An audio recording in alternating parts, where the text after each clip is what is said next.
រុនសស្ដីអរគ្នារីករាយថ្ងៃអាទិត្យឥឡូវនេះម៉ោង 6:00 នាទីពូឈូមកបាញ់ថ្នាំស្មៅដើមសាគូរ៉ាអត់បានស្រួលទេថ្ងៃអាទិត្យហើយក៏អត់បានសម្រាប់ដែរតែកែប្រើបាញ់ថ្នាំស្មៅឈូក៏សម្រេចចិត្តមកចោះគឺដើម្បីលុយនេះដើមសាគូរ៉ាតែខ្មែរយើងចំណាំស្គាល់ថាដើម cherry ជាភាសាអង់គ្លេសហ្នឹងណាគេដាំយកលម្អទីក្រុងអានេះលក់បានមួយដើមថ្លៃណាបើសិនយើងបានធំប្រហែលប៉ិនផ្លូវអីចឹងយើងលក់អុយ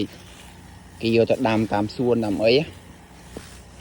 កាពិតស្មៅនេះបញ្ជូបាញ់2 ដងហើយឥឡូវបាញ់3 ដងធំដងនេះឯងនេះ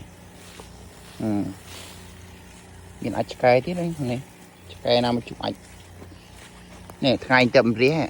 បញ្ជូក្រកម៉ោង 5 កន្លះខ្ញុំបានដេកទេជុំមេបានដេកម៉ោង 1 ម៉ោង 2 អានដេកលក់ក្រកមក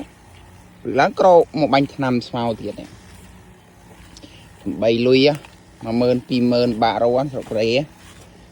អ្នកខ្មែរបើសុំលុយពូឈូចាយគិតផងនេះពូឈូធ្វើការគ្មានថ្ងៃសារ៉ាទេថ្ងៃសារ៉ាបានដេកចន្តិតថ្ងៃចាំងគូតម្ដងក៏មិនបានដែរថ្ងៃសៅរ៍តកែក៏ហៅប្រើ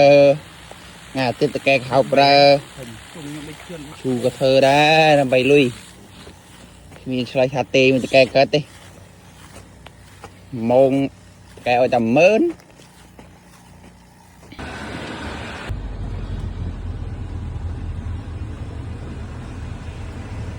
ចាំតាមទៅដល់ទី